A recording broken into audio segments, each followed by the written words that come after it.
La mejor manera de terminar el domingo es congregándonos en la casa del Señor. No estás aquí por casualidad, estás aquí para algo más grande. Estás aquí para una vida extrema, llena de compasión, saturada con el amor de Dios. Fuiste creado para la vida eterna. Bienvenidos a Iglesia Evangélica Amigos Roca Eterna. Roca Eterna.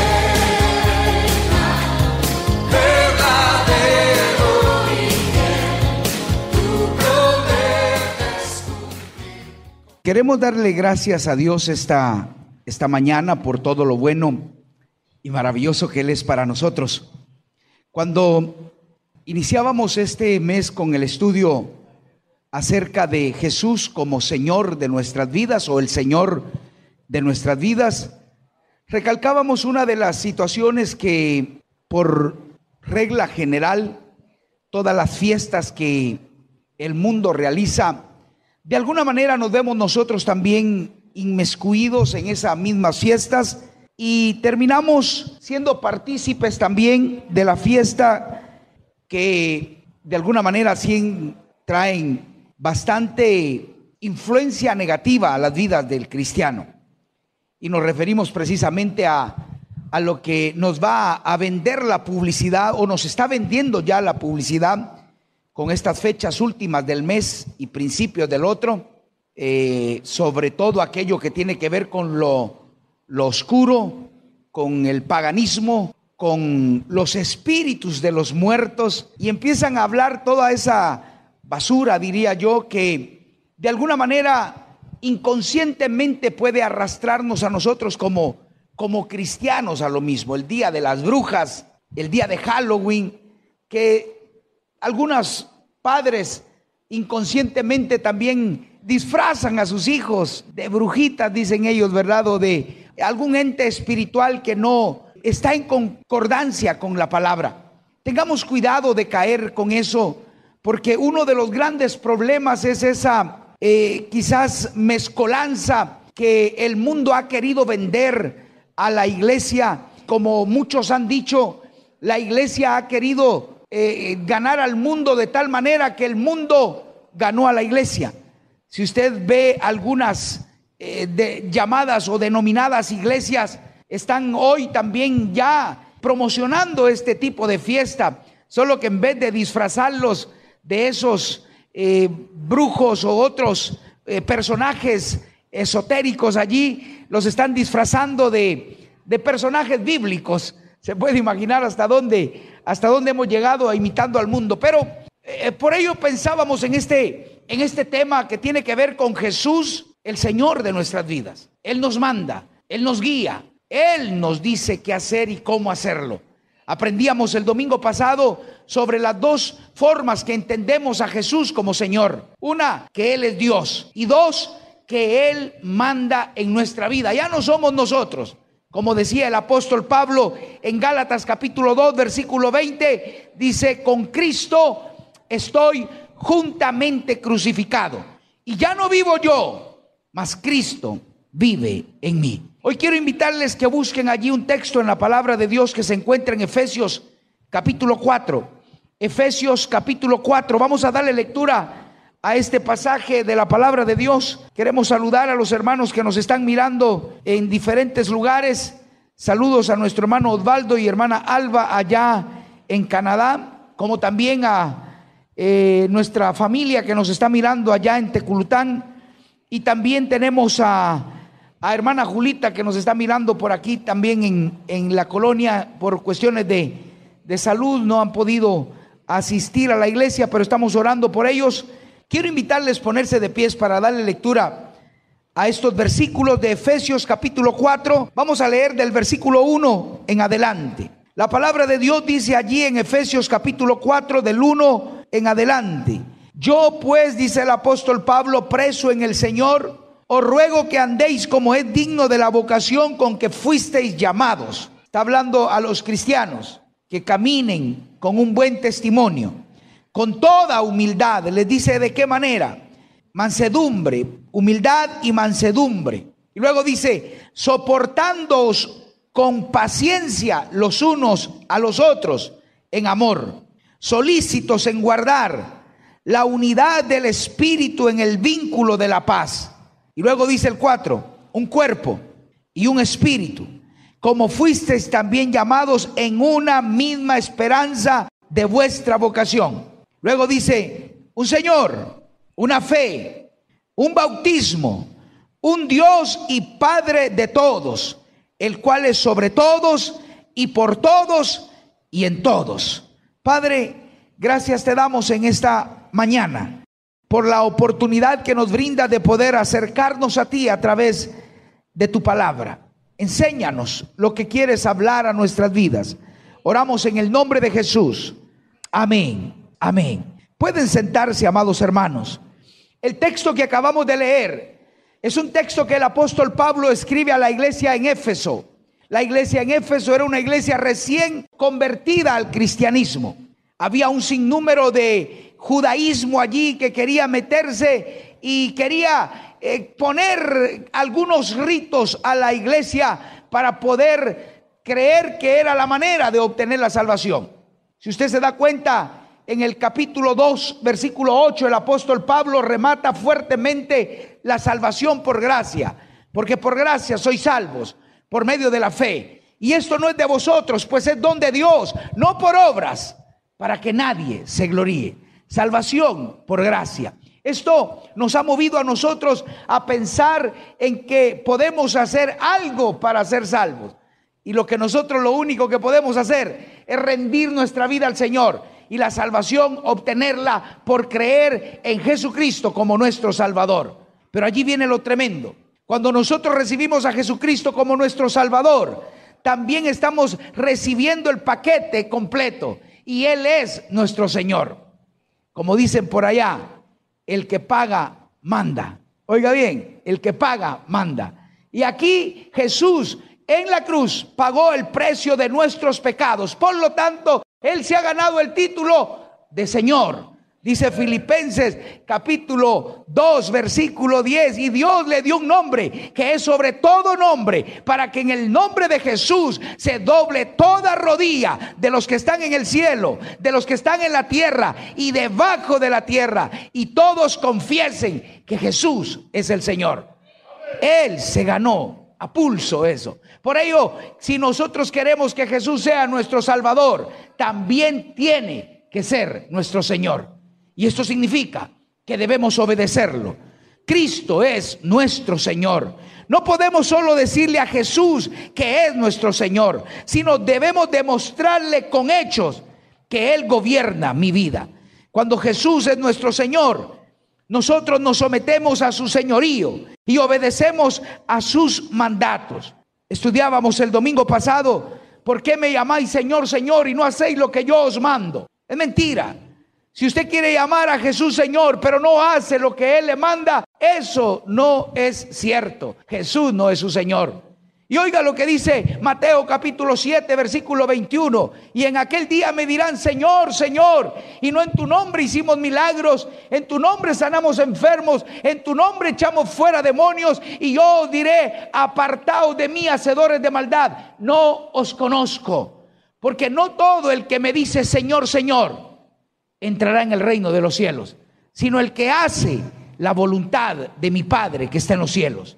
Debemos obedecerle. Si Jesús es nuestro Señor, la manera de demostrarlo es sometiéndonos a su señorío, haciendo morir la carne en nosotros y viviendo para Cristo. Esa es la única manera de que nosotros podemos demostrarle a Dios, a Jesucristo, que Él es nuestro Señor. Si Jesús no gobierna nuestra vida, oiga bien esto, si Jesús no gobierna su vida y la mía, algo o alguien más lo está haciendo. Esto es serio. Si Jesús no es el Señor de su vida, si Jesús no es el que manda en su vida, algo o alguien más está mandando en su vida. Y esto es peligroso, porque no es Jesús nuestro Señor. Y allí usted podrá decir quién es su Señor. Ahora, el primer texto que yo leía, el versículo 1, oiga lo que dice. Yo pues preso, dice Pablo, en el Señor, os ruego que andéis como es digno de la vocación con que fuisteis llamados. El apóstol Pablo está haciendo un llamado a la iglesia a caminar como cristiano. Decíamos el jueves que Guatemala es un país altamente con un porcentaje fuerte de cristianos. Pero oiga esto, es un país con un índice alto de violencia, de corrupción. Hemos llegado a niveles, pero exagerados de corrupción. Hemos llegado a niveles exagerados de violencia. ¿Y dónde está el cristianismo que profesamos como evangélicos? Esto es algo tremendo, amados hermanos. En la actualidad a usted muy fácil puede encontrar a gente allí agresiva, fuertemente agresiva, y decir que es evangélica o que proclama ser evangélico o cristiano. Es mentira. Jesús no es su Señor. No está dando testimonio de Cristo en la vida que está viviendo. No es un cristiano que se somete al señorío de Cristo. Y esto pareciera que nosotros, como la gente dice por allí, y es cristiano, véanlo cómo actúa. Porque esperan ver en nosotros ese cambio de obediencia a Cristo. La palabra nos dice que fuimos llamados para caminar como es digno de nuestra vocación. Caminar como cristianos, como hijos de Dios, obedeciendo a su palabra. Ser cristiano no es solo decir que lo somos, es demostrar con actitud que lo somos. ¿Cómo gobierna nuestra actitud nuestro Señor? ¿Está gobernando su actitud el Señor? Oiga, el apóstol Pablo allí rápidamente les dice de qué manera debe comportarse el cristiano: con humildad y mansedumbre. Muchos de nosotros somos lo contrario, arrogantes y prepotentes. Tóquenme, ya van a ver, decimos, ¿verdad? Y el apóstol Pablo nos está llamando a que seamos humildes y mansos.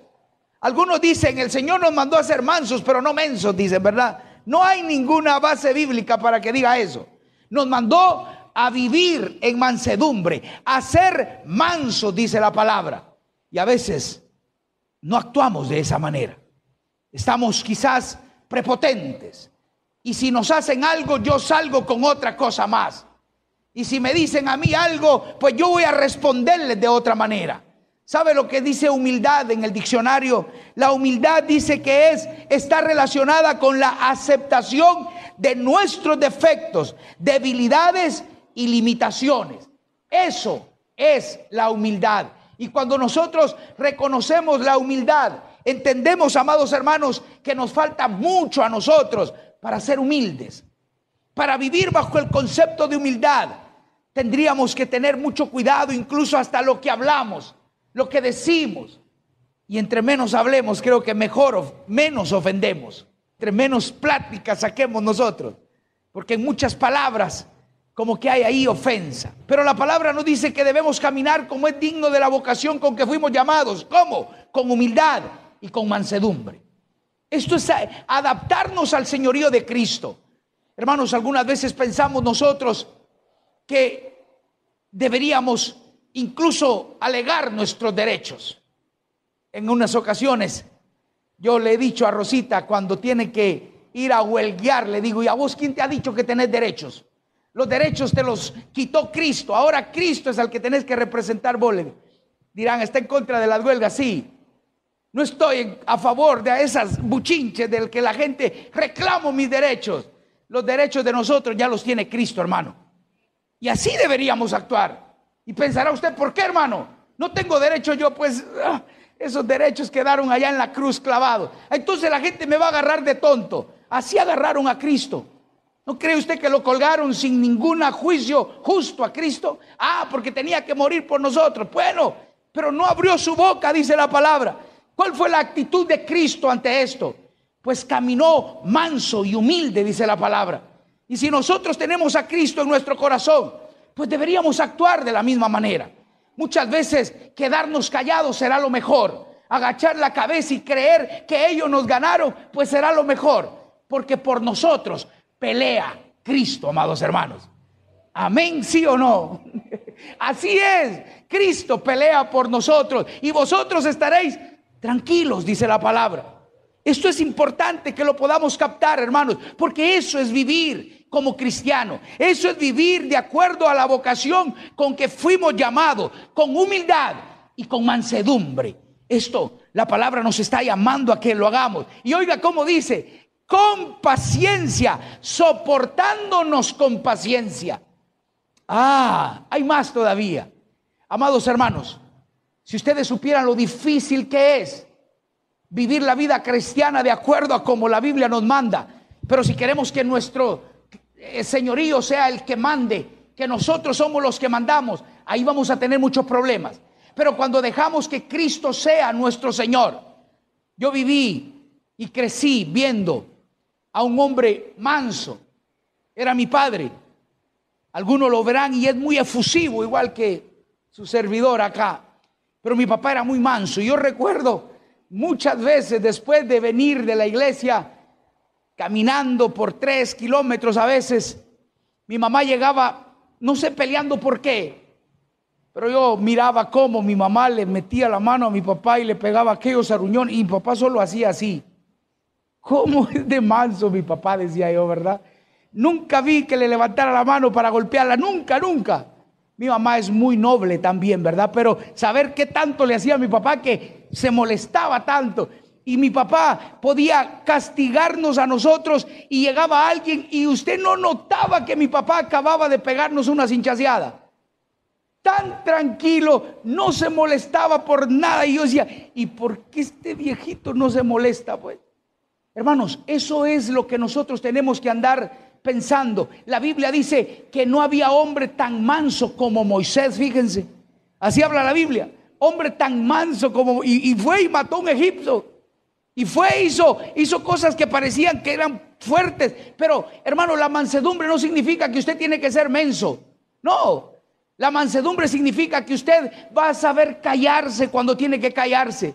Va a saber caminar siempre dando la razón a aquel que está diciéndole: yo te mando, yo peleo por ti. Tú no tienes que andar peleando, yo peleo por ti. Y esto es lo que la palabra nos manda hacer. La humildad y la mansedumbre. Dice que mansedumbre es benigno, suave, es apacible, no violento y pacífico. Dice la palabra mansedumbre en la terminología bíblica. Dice que es benigno, suave, y dice que es apacible, no violento y pacífico.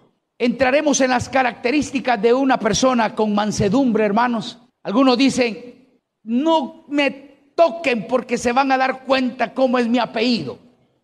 Mi apellido, y si me hacen algo, yo hago el doble, ¿verdad? Debemos de procurar vivir con humildad y con mansedumbre. Luego la palabra dice: soportándonos unos a otros. Oiga, con amor. Y luego viene la parte bien importante de este mensaje.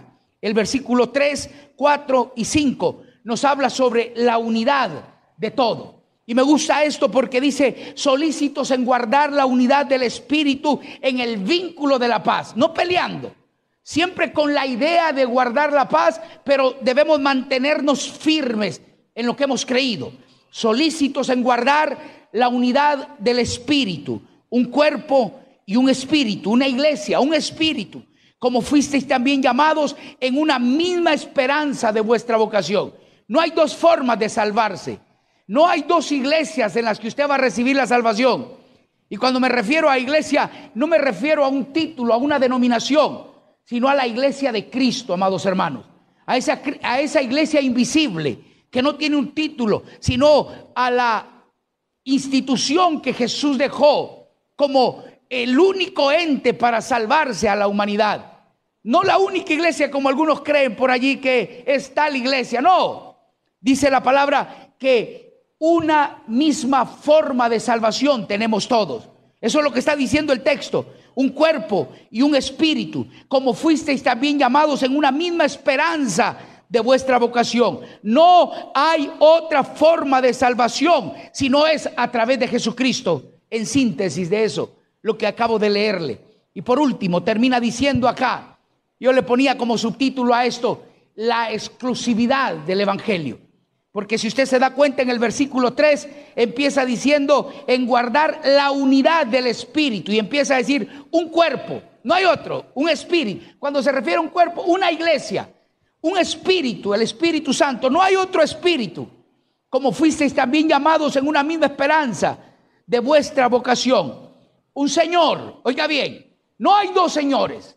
Una fe, no hay dos fe, una fe. Un bautismo, no hay dos bautismos, solo uno. Y oiga, usted me va a decir, hermano, ¿y de qué bautismo está hablando? Pero espéreme despacito. ¿De qué Señor está hablando? Del Señor Jesucristo. No hay otro Señor, solo un Señor, un Señor. Y esto quiere decir que si el Señor Jesucristo no es Señor de su vida, alguien más está dominando su vida. Por eso usted debe entregarle su vida a Cristo por completo y que Él mande, que Él gobierne, porque hay un solo Señor, una fe. No vaya a creer que hay dos formas de llegar al cielo. Solo hay una manera, y es poniendo su fe en Jesucristo y en nadie más. Solo una fe. Y cuando habla de un bautismo, está hablando de un solo bautismo. Este bautismo significa sumergirnos en la persona de Jesucristo. Porque aquí no está hablando de agua ni de otra cosa más, que está hablando de ese bautismo que Juan decía: yo a la verdad os bautizo en agua, pero detrás de mí viene uno que es más poderoso que yo. Él os bautizará en Espíritu Santo y fuego, dice la palabra, mis hermanos. Un solo bautismo, el bautismo de Jesús, el bautismo del Espíritu Santo. Ningún otro rito puede salvarnos, solo Jesucristo, mis amados hermanos. Un Señor, una fe, un bautismo. Sigue uno y uno. Pues si usted quiere buscar otra forma de salvación, no hay. Si usted quiere agregarle algo a la salvación, no hay. Solo hay un Señor, una fe y un bautismo. Un Dios y Padre de todos, el cual es sobre todos y por todos y en todos, dice la palabra. Mis amados hermanos, termino con esto. Colosenses capítulo 2, versículo 8. No lo busque, sino anótelo y espere. Yo se lo voy a leer. Dice Colosenses 2, 8. Mirad que nadie os engañe por medio de filosofías y huecas sutilezas, según las tradiciones de los hombres, conforme a los rudimentos del mundo y no según Cristo. Había un sinnúmero de rituales que se hacían en el judaísmo y ellos tenían que estar circuncidándose.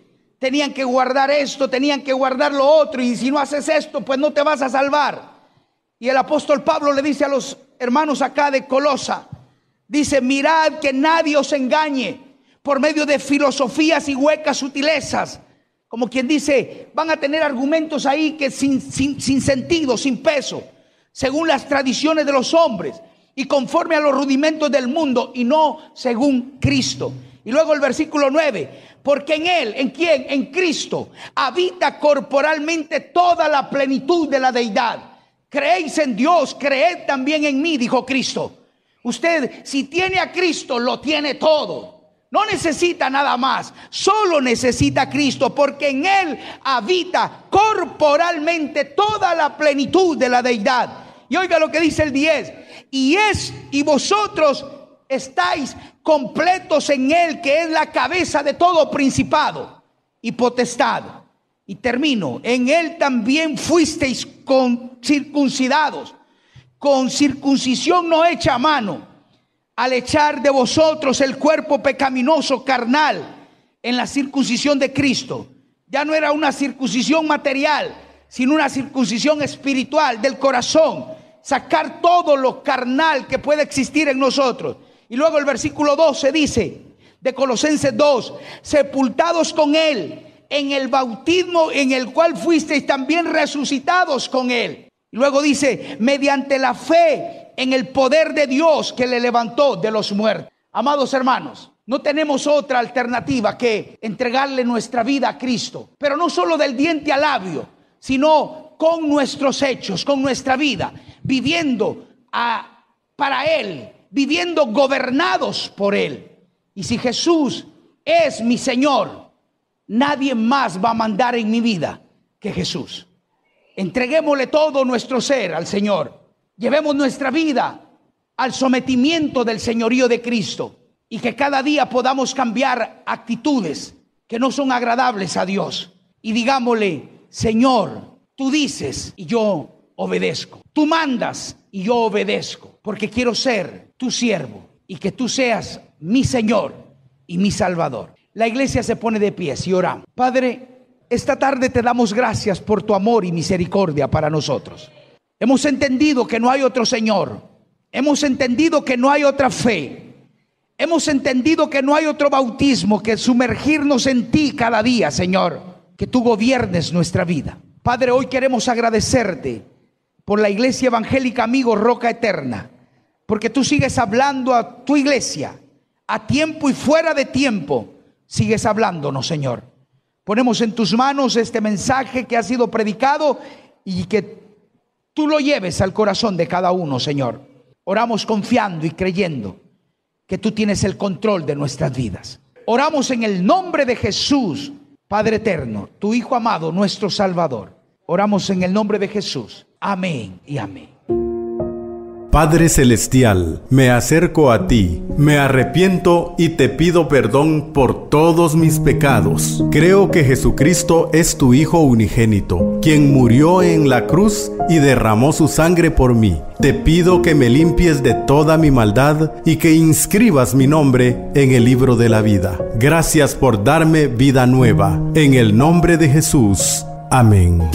¿Has hecho esta oración con nosotros? Ahora eres parte de la familia de Dios. Bienvenido. Gracias por haber disfrutado con nosotros de la presencia del Señor. Iglesia Evangélica Amigos Roca Eterna.